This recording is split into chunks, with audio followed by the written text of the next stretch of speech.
কমলা বেশি আছো ৰাইস আহ কমলা বেশি আছো ৰাইস আহা এটা এটা কৰি আমাৰ কমলা বিকি যাও কৈ ৰাইস সকল বাবে ওই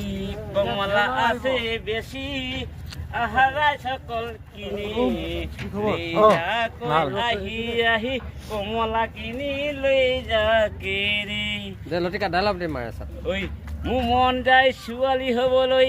ডক্টৰবোৰ ঠকি ঠকি খাবলৈ মোৰ মন যায় আৰু নাপি থ'বলৈ আৰু বহুত ছোৱালী পতাবলৈ আৰু মন যায় ঐ নামটো নামটো কি মোৰ নাম মানৱ মৰাণ মই 1 নম্বৰ কটগুৰি হয় আৰু কিবা ক'বলৈ আছে ক'ব মই সাক্ষাৎ কৈ দিম